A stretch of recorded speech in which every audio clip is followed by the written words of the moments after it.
যেই সমস্ত যুবক প্রেম করে বিয়ে করবে ওদেরকে বিবি মানবে না, মানবে না, মানবে না, মানবে না, মানবে না, মানবে না। আপনি লিখে নেন আমার থেকে এটা, কারণ আপনাকে 5 বছর ধরে ভালো করে পরি ফেলাই চাকা গোড়া, নতুন করে আপনাকে চিনার কিছু নাই। আপনারা তুইটাই শুরু করবে বিয়ের দিন, সুযোগ পালে থাপ্পড় মেরে মারে দিতে পারে স্টেজে। আমি অনেক সময় দেখছি মালা বদল করার সময় মারামারি শুরু হয়ে গেছে, মিষ্টি খাওয়ানোর সময় একজন একজনের স্বামীর দিক কোবাইতেছে।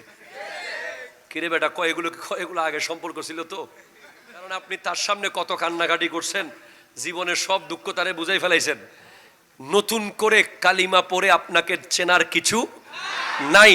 আর যাকে কোনোদিন দেখেন নাই, যে আপনাকে কোনোদিন দেখে নাই, পরিবার সিদ্ধান্ত নিয়েছে, মা দেখেছে, বাপ দেখেছে, পরিবার দেখেছে, গ্রাম দেখেছে, বাড়ি দেখেছে, বংশ দেখেছে, নামাজ দেখেছে, তাকওয়া দেখেছে, সব দেখে যেই নারী আপনার বিবি হিসেবে এসেছে, সে আপনাকে প্রথম দিন থেকে শ্রদ্ধা দিয়েই জীবন শুরু করবে। এজন্য তওবা করো আজকের মাহফিল থেকে। এটা খুব কঠিন, এটা বদরের যুদ্ধের চেয়েও কঠিন। সব বর্তমান যুব সমাজের নৈতিক অবক্ষয়ের, ডিপ্রেশনের, সুইসাইডের, হাত কেটে ফেলা, পা কেটে ফেলা, A+ পাওয়ার ছাত্র 0 পাওয়া, নম্বর 1 হওয়ার ছাত্র রোল নম্বর 80ও হইতে পারতেছে না। সবগুলোর পিছনে একটা বিষয় আছে, সেটা হলো বেগানা মেয়ের সাথে সম্পর্ক। আর এজন্য দায়ী হলো বাপ আর মা, যারা কম বয়সে যুবকদের হাতে স্মার্টফোন তুলে দিয়েছে। ঠিক কিনা? অতি আবেগ ফলা একটু করে কইছে S24 আলট্রাটা ভাড়া দিয়েছে। ও S24 আলট্রা ইউজ করতে পারবে এই ছেলে?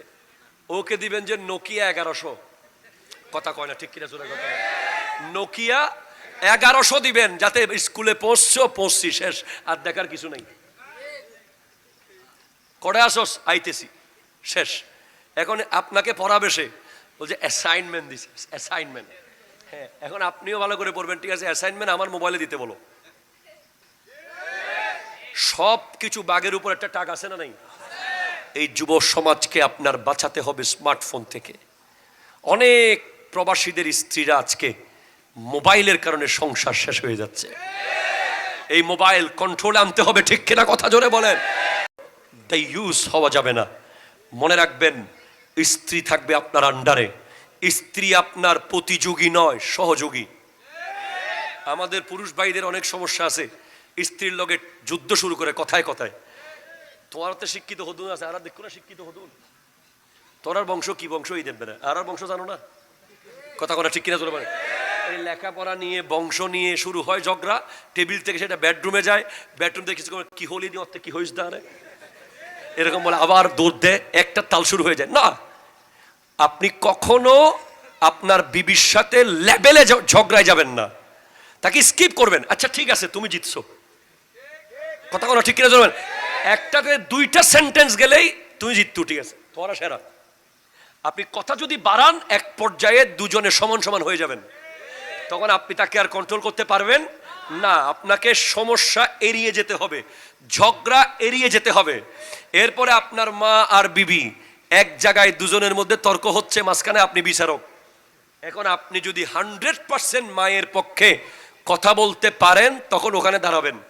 যদি মনে হচ্ছে যে আপনি কোনো কারণে শয়তানের অসুয়াশায় মায়ের বিরুদ্ধে যেতে হবে, তখন আস্তে করে মোবাইলে হ্যালো হ্যালো আয় আয় আয়,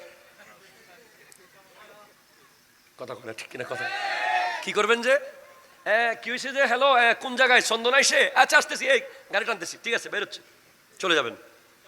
You have to abandon the place, you have to desert the place, you have to leave behind. ওই জায়গা ত্যাগ করবেন, কারণ ভুলে যদি কোনো কারণে মায়ের বিরুদ্ধে এক লাইন বলে ফেলেন, শেষ। ঠিক কিনা? জোরে বলে। বাস ওরা সমাধান করুক, পরে বাসায় আইসা বিবির রুমের ভিতরে নিয়ে বুঝাবেন, কথা কর ঠিক কিনা? জোরে বলেন। মনে রাখবেন, এই গোটা পৃথিবীর সমস্ত পুরুষের দিকে তাকিয়ে থাকলে হজের সওয়াব পাবেন না। চেহারাটা আপনার আব্বারটাই লাগবে। আপনার আব্বার চেহারাটা যদি পান, ওটার দিকে তাকালেই হজ, তাকালেই হজ, তাকালেই হজ। গোটা পৃথিবীর সমস্ত নারীকে এক জায়গায় দিয়ে তাদের দিকে তাকান, হজের সওয়াব হবে না। চেহারা আপনার মায়েরটাই লাগবে।